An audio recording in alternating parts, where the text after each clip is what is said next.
Good morning, everybody. It's Jeff Goldberg for the Sales Pro Network. If you've joined us before, you know I am a sales coach and trainer. I work with both individuals and organizations internationally to help them achieve measurable and sustainable sales increases. And I founded the Sales Pro Network 3 years ago to elevate the profession of sales. It's a place where salespeople and anybody who sells as part of their job can come and hang out, ask questions, get advice and coaching, learn how to earn more, network with each other. And if you've joined us before, you know that every Friday at 10 a.m. Eastern, we do a live interview or a live training, usually a live interview, with someone who can add value to the profession of sales. And as it seems I say every week, once again, I brought you a winner today. Today's guest, before I introduce him, if you're watching us live, please say hello in the comments. If you're watching us live on Facebook and have not connected your account to StreamYard, it's just going to say Facebook user, so please include your name. If you're watching us on the replay, please put replay in the comments. And finally, if you have any questions for our guest today, please put those in the comments and I'll pass them along as we're speaking. And with that, it's my pleasure to introduce Scott. Scott has been trained as a professional actor and then forged a 20-plus year career in B2B sales, both managing and coaching. 2 years ago, he founded Sales Squared, a professional sales training and coaching company that helps salespeople to become what he calls the complete package. It's my pleasure to introduce you all the way from London, Scott Purves. Good morning, Scott, or good afternoon for you. Good afternoon, Jeff. Yeah, pleasure to be on with you. I'm really excited to be speaking to you today. Good morning, Bruce Casserman. As always, happy to have you joining us.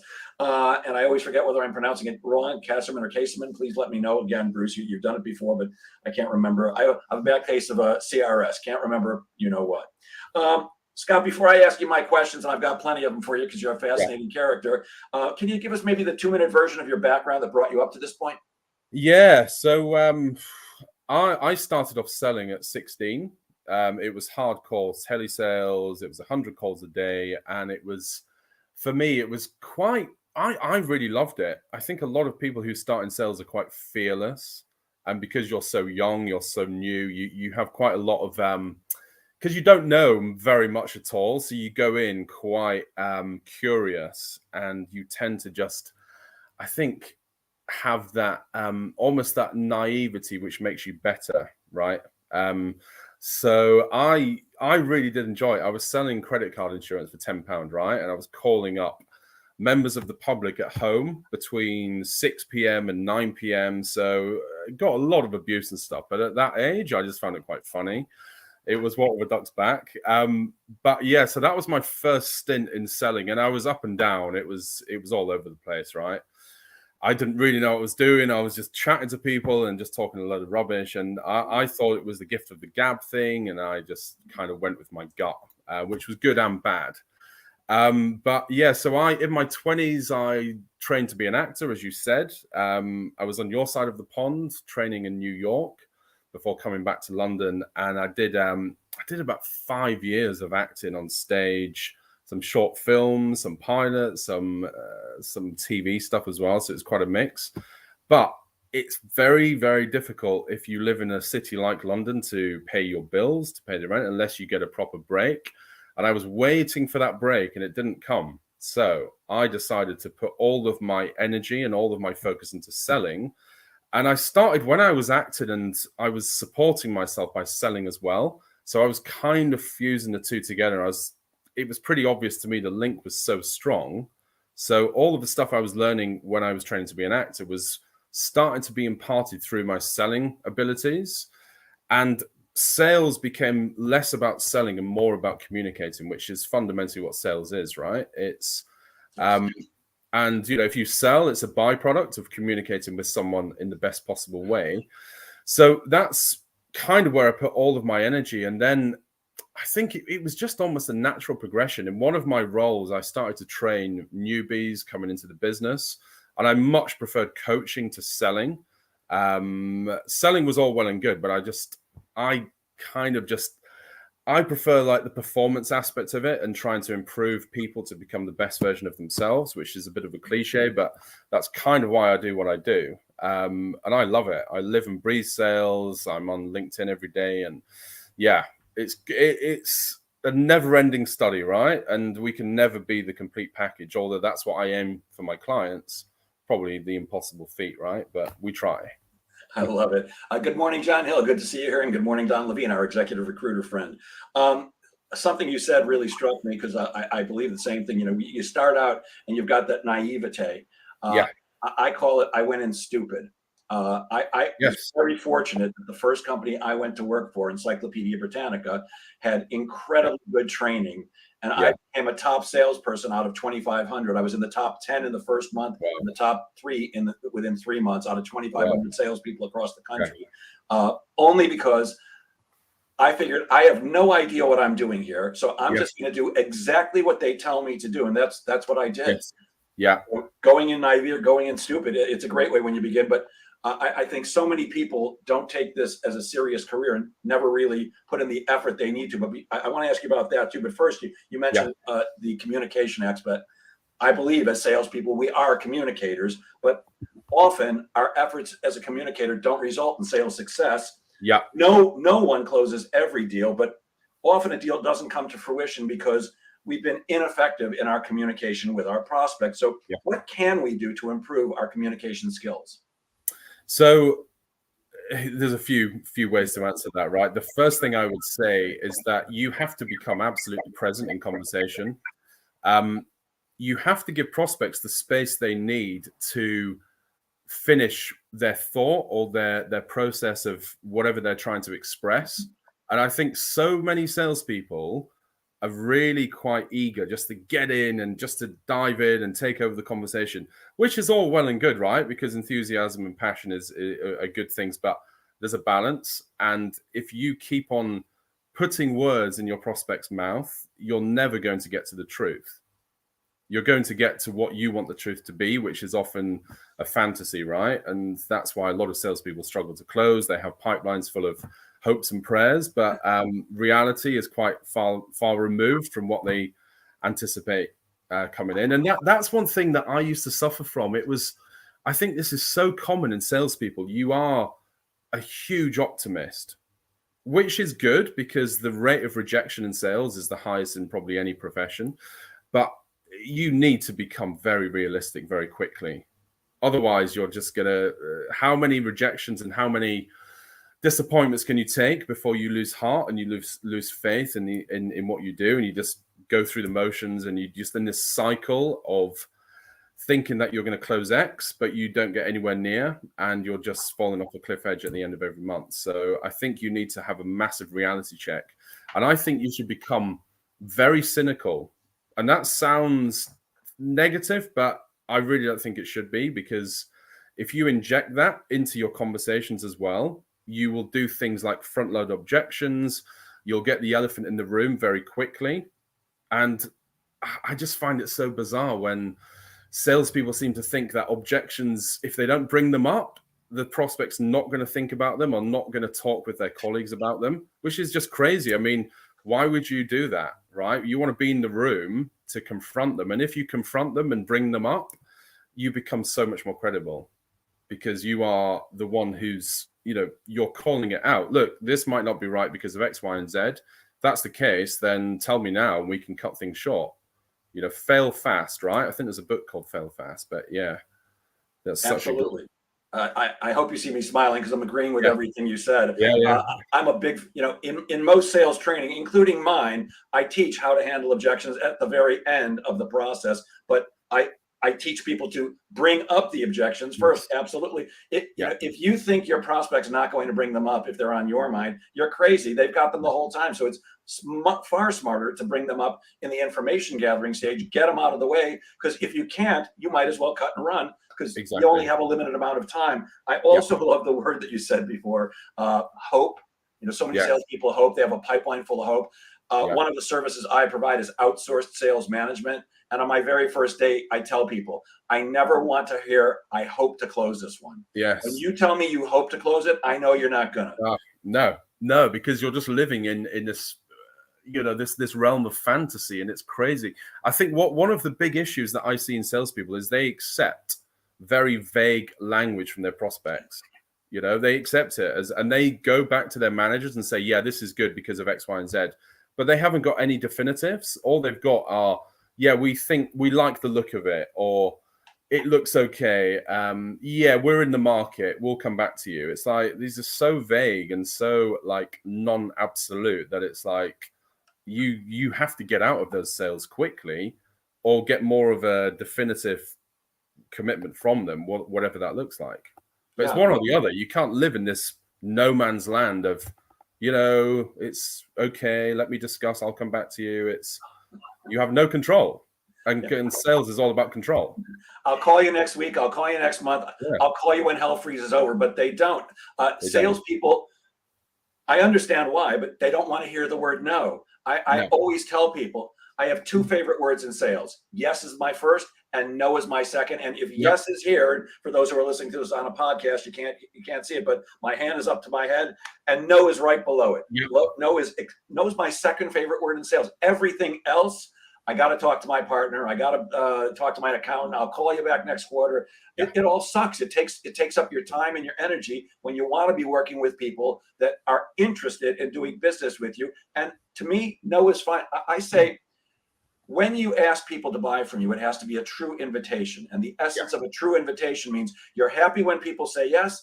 You're not as happy when they say no, but you're still okay. Because I think part of the problem, Scott, is that so many people don't focus on what's essential, which to me is prospecting consistently. And because they don't have enough real prospects in their pipeline, they're counting on everything, which is a fool. And you're right.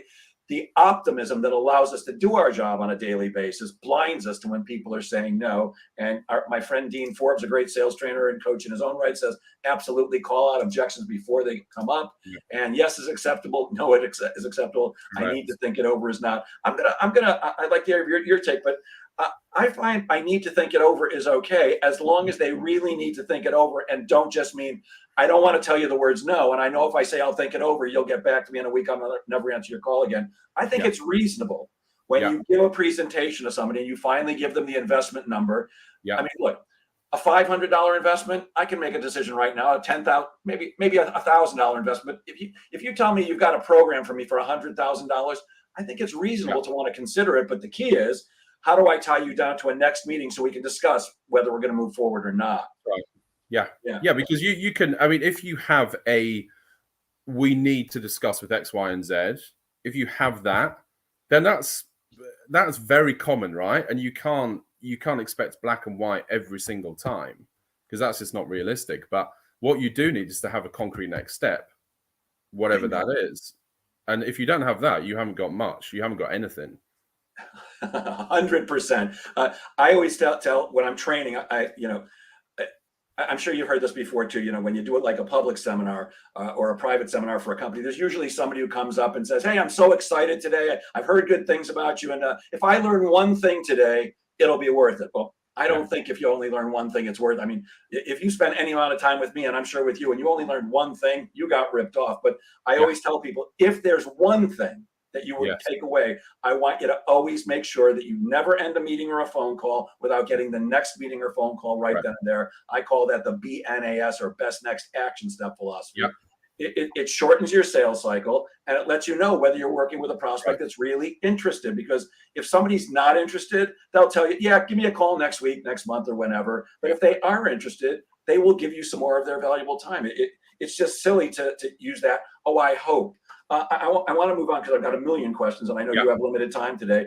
You were trained as a professional actor. I find that fascinating. I love Broadway, and I'm a stand-up comedian. That's kind of like acting. Associated, not exactly. But how did your training for the stage and screen help you with selling?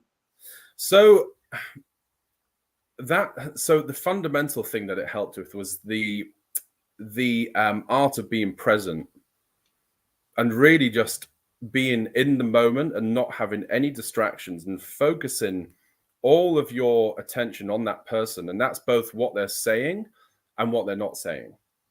And I think more important is what they're not saying, because the subtext of tonality, of body language, of all those non-verbal cues, there's so much information there if you know what you're looking for.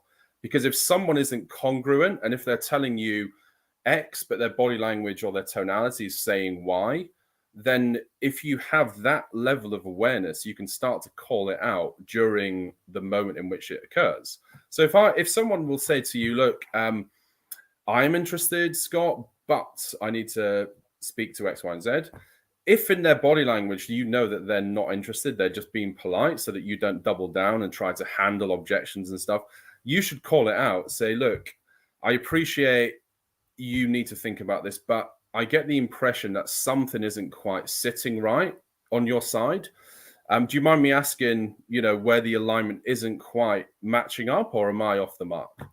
And just call out the elephant in the room and do it in such a way where it's non-offensive, it's elegant. You have that EQ as well, because I think so many salespeople will be too blunt and they'll start to annoy prospects, or they'll start to even offend a prospect at a meeting. And you need to have that finesse of communication, right? You need to know how to call the elephant in the room without being blunt and pissing people off, quite frankly. So yeah, so that's one of the pieces I've got from acting. Yeah. You've said so many things that are important already, but one of them you mentioned a couple of times. I'm in complete agreement. If you're in sales and you have not studied body language, you're missing the boat, because unless you're James Bond, unless you're a trained spy, your body language will give you your words may lie, but your body language will give you away every time. Before I opened up my own consultancy, I worked for a very large, well-known sales training company, and I went on a sales call with the owner of the company, a famous guy, wrote 42 books on selling. And I had no idea why I was going on the sales call with him, but he said, I want you to come. So when the boss says come, you go. So we had the sales call with this woman. And when we got outside, he goes, what do you think? I said, I think she's pretty interested. I think she's going to move forward. He goes, no, she's not. I'm like, what do you mean? No, she's not. He goes, did you see her feet? I'm like, no, why would I look at her feet? He goes, her feet were pointing at the door from the moment we walked in. I'm like, what does that mean? He goes, it means she wanted us to leave before we even got there. I'm like, oh, brilliant. And, he suggested some books to read, and, your body will give you, your body language gives you away every time.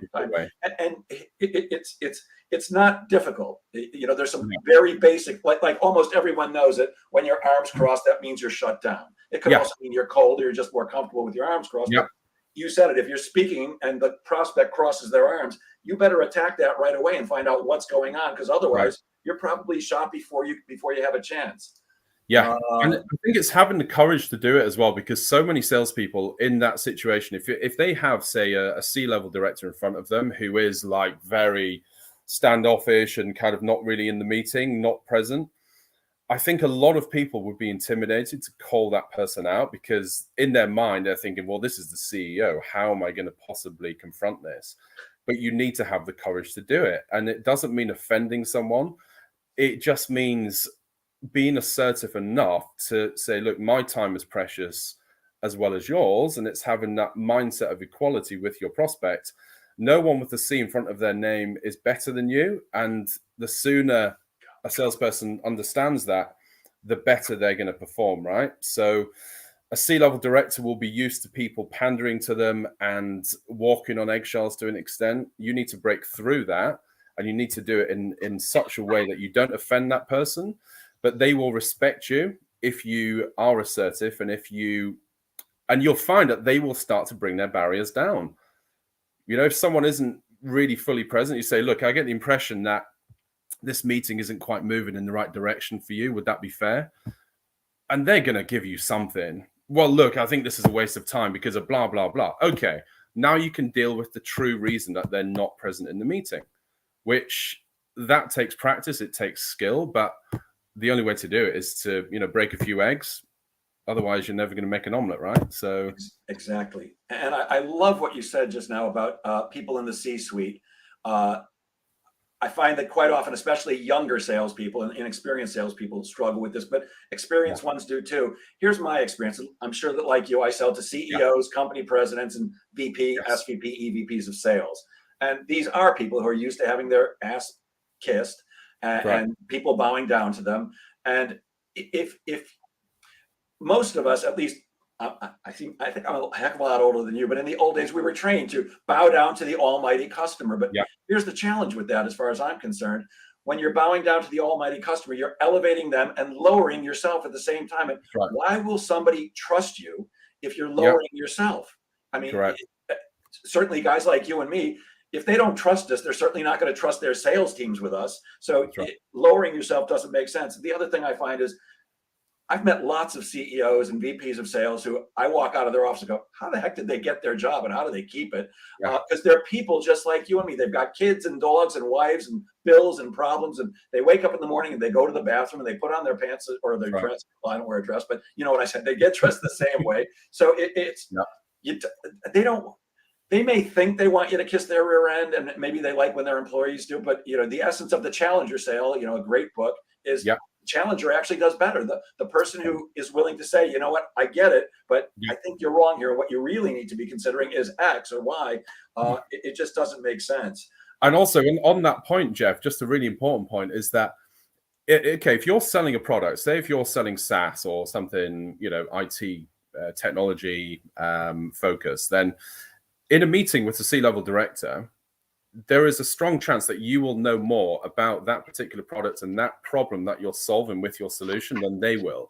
So for that reason, by definition, you are on an equal footing with that person. They don't hold all the cards. You're equal. And they have the problem. You don't have the problem. You have the solution, right? So with that sort of mindset, there's no possibility that you should ever feel like you're on the back foot or like you should become second fiddle to a CEO just because they're the CEO. Could not agree more. Good morning, Valerie and Barry Heffron. Good to see you guys. And good morning, Adam Rabinovich. Thank you for joining us and saying great conversation. How can we master our voice and communications to be more effective? Is it simply a matter of being present, or is there more? So I just wrote a post on this yesterday. So before I used to go to my acting classes, rehearsals, performances, that sort of thing. I would always do a voice and the breathwork exercises for about 30 minutes before. And that's one of the big takeaways for me in any sort of performance. And you'll know this, Jeff, from your stand-up. Your power is in your diaphragm. And you can only really leverage that power of your diaphragm by doing things like breathwork, voice exercises. So I used to do this for maybe, I'd say 10 minutes before I'd start my sales job at the time. Because if I was doing it for my acting and my performance, then why wouldn't I do it for my sales performance? It's the same thing. So I would say 95% of salespeople will just pick up the phone, go to a meeting, but they haven't warmed their body up. They haven't warmed their voice up. So they're kind of just going through the motions. It's like, oh, well, you don't know what you don't know, right? So you wouldn't ever think, oh, I've got to do 5 minutes of deep breath work to free up my diaphragm. You wouldn't think that because you probably wouldn't know that. But one of my big tips for any salesperson is see yourself as a performer, and treat your sales almost like a performance art. Because as we know, sales is art and it's a science, right? But you should really start to hone in on your individual skill set, and your foundation for that is your voice. Without that, your power is there, right? And yeah, of course, you need to get the prospect talking more than you're talking. We all know there's questions, and you need to direct the conversation. But when it's your turn to speak, you need to have credibility. You need to have gravitas. Your tonality is so important, and that comes through your power, which is in your diaphragm. So yeah, 5 or 10 minutes of breath work. YouTube it. There's millions of videos online. I think that would give you an edge, and it just makes you feel so much more empowered. It creates more positive energy in your body, and your physiology is everything, right? And if you can get that into the right state, then you're always going to win the day. Yeah. Once again, I could not agree more. Anybody who's taking singing lessons knows that your power comes from your diaphragm. Yeah. That's why stand-up comedians stand up instead of sit down, and why I'm standing right now. When I sell, if I'm on the phone, I sit when I'm making the phone call, but as soon as it starts ringing, I stand up. I have a headset, because you sound better. You sound more powerful when you are standing. It's just a fact.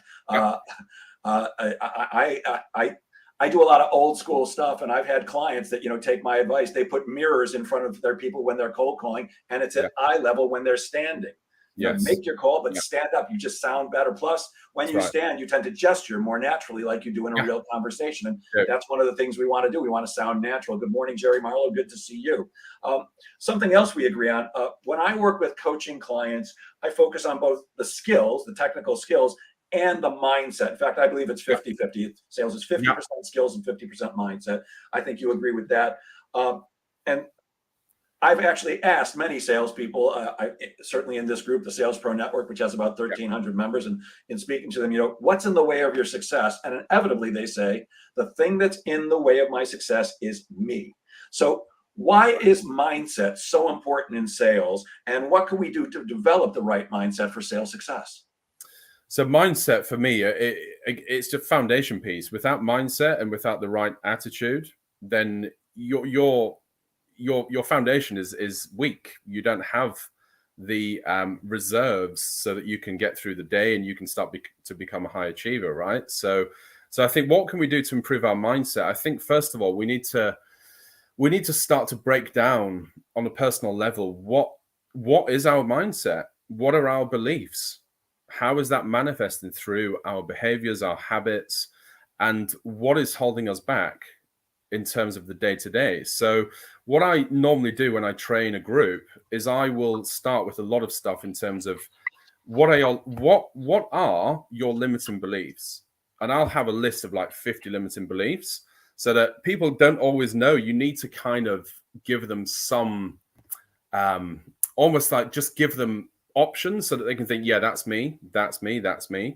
So it might be your mindset might be, or your belief may be, I can't, when I cold call into a C-level director, I feel that they have the power.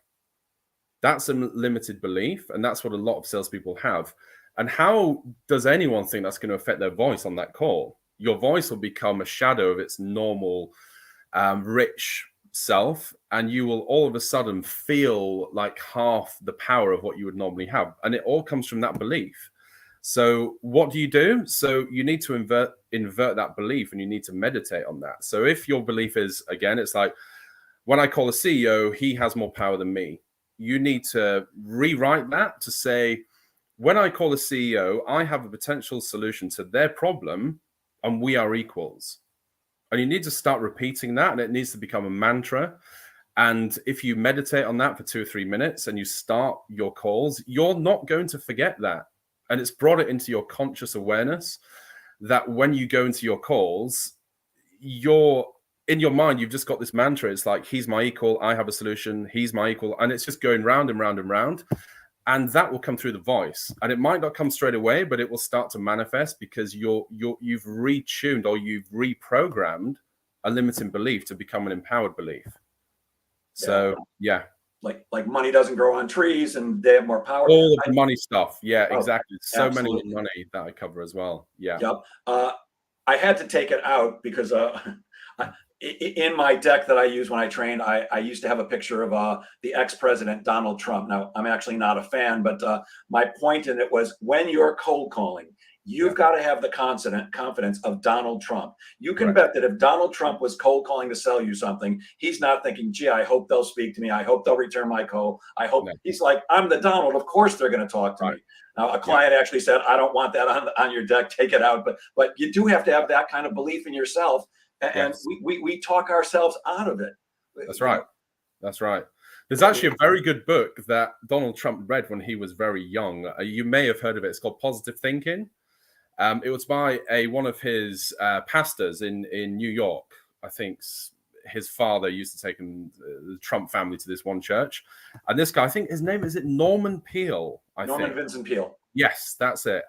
So that book I would recommend to anyone. It's an old book, right? But there's so much power in that book in terms of positive thinking and constructive attitudes and changing your any limiting beliefs. It's all about that. So yeah. So again, Donald Trump, very good example of someone who has unbounded personal belief, right? So yeah, absolutely. Maybe way too much, but that's besides the point. You were trained in NLP, Neurolinguistic Programming. Yes. I've asked other people because I'm fascinated by it. What is NLP and how is it useful when we're selling? Okay, so NLP is the way in which your brain works. So the N is the neuro, that's your neural pathways, how you think. The L is your linguistics, so how you talk, how you express yourself, and the P is your programming. So what are your beliefs? What are your values? And how can you perhaps deconstruct them and then reconstruct them to be more empowered? So again, it connects to things like, are you a kinesthetic person? Are you a visual person? Are you an auditory person? And you can tell a lot from how someone speaks as to what is their biggest influencing factors. So if someone says to you, yeah, I see what you mean, Jeff, they're a visual person, right? And I hear what you mean, again, it's auditory. So you need to become aware of that, because it will help you sell better when you understand how someone's brain works and how you can tune into that by mirroring their language and their preference of how they like to communicate and how they like to receive information. So there's a huge amount in NLP. I think it gets a bit of a bad rep because it's almost seen like a pseudoscience. But I think it's so it is fundamental, and it connects to things like disc profiling as well, right? Which is different personality types and how you know who's in front of you and how you can best serve that conversation by trying to mirror that person so that and it's not, some people mistaken this stuff for being manipulative, and it's really not. It's just giving that conversation the best chance of an open dialogue where the person you're speaking with understands what you're saying because you're expressing in the language that they like to communicate in. So it's just, it's personal preference. Yeah, and it also implies, and you said it, that you need to be listening. You said earlier how salespeople will, they'll interrupt because I call it, you interrupt the prospect even though you've asked them a question because you can't wait to get your next bit of brilliance out, when really the real power is in listening skills. I say that sales is really based on three things, and not what most people think about. It's not about your great presentation skills, and it's not about your strong closing skills. Those are both lovely to have. But what you really need are great questioning skills, outstanding listening skills, and great storytelling skills. And most salespeople suck at listening because they think they get paid to talk. You and I get paid to talk, but not when we're selling. We get paid to ask questions and listen. There's something else I wanted to ask you about. Another, I think, misunderstood term. We hear the words emotional intelligence, or EQ, a lot. And I think there's some confusion as to what emotional intelligence really is and why it's important to sellers. Can you expand on that a bit? Yeah. So emotional intelligence, for me, there are two key things to that. So the first thing is that it's understanding your emotions and how you're reacting to people in the moment, and how you can get a better hold on those emotions, which often do not serve us. So, for example, if you're in a meeting and you've got a decision maker in front of you and they say something and it makes you feel maybe a little frustrated or a bit annoyed or irritated by that person, it may not even be on a conscious level. It may just be under the radar, but you're reacting in the moment to that person, perhaps in not the most constructive way. So if, for example, someone says to you, well, you seem really expensive, and a salesperson might take that as quite offensive, and they might start to get defensive in that moment. But it's to understand, right, okay, what emotion are you feeling? Why are you feeling it? And how can you manage it? And that takes a lot of practice, because we're all human, right? We flip between emotions in the speed of light. So you need to start understanding how you normally react to people and how you can manage that much better. And that links to the second point, which is people are also human beings in meetings, and you need to be able to read them, and you need to be able to, it goes back to the body language and the tonality thing. If you can read that someone is perhaps slightly irritated by something maybe that you've said, you need to start to call that out and not just soldier on with the meeting and hope it's going to be all right. If someone starts to look distracted or quite almost flushed in the face, you can just take a step back, take a breather, and say, look, I get the feeling that perhaps I've said something that jarred with you slightly just now. Would that be a fair assumption? then they can maybe just address it or not. But at least you've acknowledged how they're feeling, and they will feel like you're really paying attention to them, you're really listening to them, and you're in the moment, you're present, and people will respect that because you feel like, okay, this guy is really focused on me. He really seems to care. Most salespeople don't give a shit. They just want to hit commission, right? They just plod on. And they leave the meeting. They just don't even think about the fact that that person seemed annoyed. It's the attitude is almost like, well, it's their problem, not mine. But it is your problem because they're not going to buy if you're annoying that person in the moment or if you're just pissing them off, right? So, yeah. So hopefully does that answer your question? That's quite a roundabout way. No, that was great. Yeah, and it brings us back to, like you said, being present and being in the moment and listening. Dale Carnegie said, it's better to be interested than interesting. Yes. Because that makes people feel special. Adam is asking, what's a good a layman or a newbie resource to start exploring NLP? Yeah, so I would simply go into YouTube and just look for a 10-minute video on introduction to NLP. And it will just give you that overview piece. There you go. Yes, that. It's sitting on my desk. I will get to it eventually. Yeah. Maybe you like that one, Adam. It's called NLP: The Essential Guide by Tom Hubyar and Tom Dotz with Suzanne Sanders. There it is again. Yeah. From NLP Comprehensive. I think there's an NLP for dummies as well. There's a dummy book for everything, right? I think that's, again, it's a whistle-stop tour of NLP, and yeah. Perfect. I often admit that I'm not a numbers guy. Math is not my strongest suit. Yeah. But my ex-boss, the gentleman I was talking about earlier, taught me the value of knowing your numbers. Yeah. You say that many companies are measuring the wrong things. What are they measuring that's wrong, and what should they be measuring? Okay, so the things that they're measuring, which I think is completely irrelevant, are number of calls, phone time, so talk time, number of proposals, number of meetings. They're just completely irrelevant. If you have 10 meetings with the wrong people, then 10 means it doesn't mean anything, right? And if you're speaking for 3 hours on the phone to the wrong people, 3 hours equates to 0. It's just it's completely pointless. So I think the only numbers which are relevant are the number of decision makers you speak with in an average day, actual true decision makers who will be able to, decide on whatever you're proposing, and the number of deals you secure. I think that's it. Speaking to the right people and securing enough business from them. Yeah, I can't see anything relevant. I love that. I'm constantly stunned. Well, I'm not stunned anymore. I mean, I know why they do it, but salespeople, for some reason, psychologically, have an aversion to calling the right people. It's easy to get appointments with people who can't do you any good whatsoever. It is more challenging to get through to a decision maker, like a CEO, a COO, or anybody like that. I think it's, they don't want to hear the word no, and they just want to hear the word yes. Again, no's my second favorite word, but could you talk a little bit about cold calling and cold outreach in general? I get into discussions with people constantly. Does it work? Did it ever work? It doesn't work today.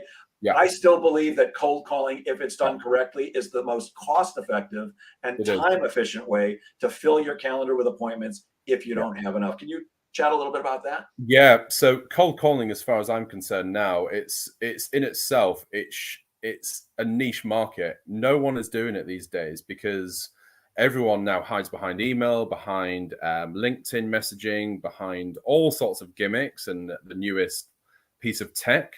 But the art of conversation is being lost. And the people who are cold calling and doing it well, they are cleaning up because there isn't much competition at all. Like, for example, I still cold call because if I'm training this stuff, I need to become, I can never allow myself to become rusty, right? I need to be in the game because every time I train, I will demonstrate what I'm doing, what I'm teaching, because as you know, Jeff, sales trainers get a bad name that it's all theory, it's all classroom, it's not going to work in the real world. So I make sure that I do it in front of the people that I train to say, look, this is what I'm training, and I'm going to show you this in action, right? And I think when it comes to, like you just mentioned as well, people call in to perhaps more junior level people or middle management because they're intimidated to call higher and they're intimidated because they feel like a C-level director is above them. And it goes back to that piece earlier. If you feel that someone is better than you, you will not call that person because you're frightened. You're scared of being called out, feeling embarrassed, feeling inferior, feeling like you can't answer their questions. And because of that, you call into the marketing manager because at least you feel comfortable on that level. But what that will do is it will just lead to meetings with the wrong people, and they will get back to you because they have to go and speak to their decision maker who you should have contacted in the first place, because now you've got an extra layer. And because you've pitched to the wrong person, it's probably going to go nowhere. So, yeah. Exactly right. I actually don't enjoy cold calling. I often say I'd rather live in my car than ever have to do it again. I do it once a month just to make sure that what I'm teaching people is still working. But early on, when I opened my company, I called on a company here on Long Island called Newsday. It's the 800-pound gorilla of newspapers here. And I got right through to the VP of sales, gave him my opening, and he said, "Can you teach my people to do that?" Yeah. I got a gig just because I had to go and meet with him, of course, and it took a little while, but just because I said the right thing on the phone. He said, "Can you teach my people to do that?" I said, "That's what I do for a living." And listen, I've had that a few times as well, Jeff, and it's the best advert you can have as a sales trainer if you actually call in, because every interaction you have with the company as a sales trainer is an audition piece, right? Everything you do, everything you say, if you mess up any part of it, it's like, well, that's your audition blown, right? So, yeah. Exactly. Well, you said it a moment ago, and I know it's right on your website, which I'm going to ask you for in a couple of moments because we have to end. But you say, there's so many sales trainers that are just teaching theory. They're not doing it. I mean, the only thing I'm teaching people is what I do every single day and have done for 48 years. Yes. I think we only have time for one more question because I know you have to run early. Oh, boy. Let's go with this one. You say that one of the ways to become a more effective seller is to leave our ego at the door. Yes. Salespeople do have to have a strong ego in order to take the no's that they hear. So what does leaving your ego at the door mean, and how do we do that? Okay, so as far the way I would express that is that if you come into a sales meeting with your ego, then you're probably going to be speaking more than you're listening. That's the first thing, because you're so incredible, you're so intelligent, you're so knowledgeable that you're just going to give everything. You're going to open up, and you're probably going to tell the prospect everything that you want to hear from them. So how is that ever going to be conducive to a sales meeting? And the second thing is that if you have a big ego when you're going into sales meetings, you haven't got the humility, you haven't got the kind of humble attitude sometimes you need to have when you're in a conversation. And people warm to you if you're a bit more vulnerable, if you have more humility than they do if you're the opposite. Because what's the opposite of being vulnerable and having humility? It's being arrogant, and it's being full of yourself, right? And who likes a smart ass? Nobody. People feel uncomfortable in the presence of someone of that kind of attitude. So you're just shooting yourself in the foot. You need to be a human. You need to be relatable. It doesn't mean being a weakling, and it doesn't mean being, someone who gets walked all over, but it does mean that you're very secure in your own skin. You're very comfortable, and you're secure enough that you can feel vulnerable in those situations, and there is strength in that. Yeah. And people will warm to you as a result of that. There's weakness in having to have this big ego and almost like a mask. You're hiding behind that to an extent. And, people don't like it. Who would? It's, you just got this idiot in front of you who's splurting out all the stuff that he wants to tell you, but they haven't connected with you. They haven't become a human in your eyes. They're just this selfish, self-serving salesperson who give all salespeople a bad name, right? Yeah. So they're not interested in you, and it's that old school style of selling. Thank you so much for your time. Let me tell you why Jeff Goldberg and Associates, or Sales Squared, is the best training and coaching firm in the world, and why you should be using us. I could talk to you all day, my friend, and somebody, I think that's Valerie, said Scott should definitely be invited back soon. I would love to have you do that. Scott, before you go, because I know you have to run, we're ending a little early today, guys, because Scott has another engagement. I don't have anything I can show, but could you please tell people how can they reach you if they're interested in working with you or chatting with you or finding out about what you do? Yeah, of course. So the best place is LinkedIn because I'm on LinkedIn every day. I post every day. So you'll find me there. My company is Sales Squared, or I also have Method Selling, which is my acting piece, which I have a number of programs in. So yeah, salessquared.co.uk is the website. And yeah, connect with me on LinkedIn if you haven't already. And we can always have a bit of a chat on there. So yeah. Perfect. Well, thank you very much today, Scott. I really appreciate your time and your expertise, and I hope you will come back again and Yeah, join us. And I'll that'll end be as good. terrific. Yeah. I'll Thank end you as very I much. always do. Please remember that sales is a game of making things happen. So get out there and make sales happen. Have a great weekend, everybody. Thank you, Scott. Thanks a lot. Cheers, Jeff. Pleasure. Bye-bye now. Bye-bye.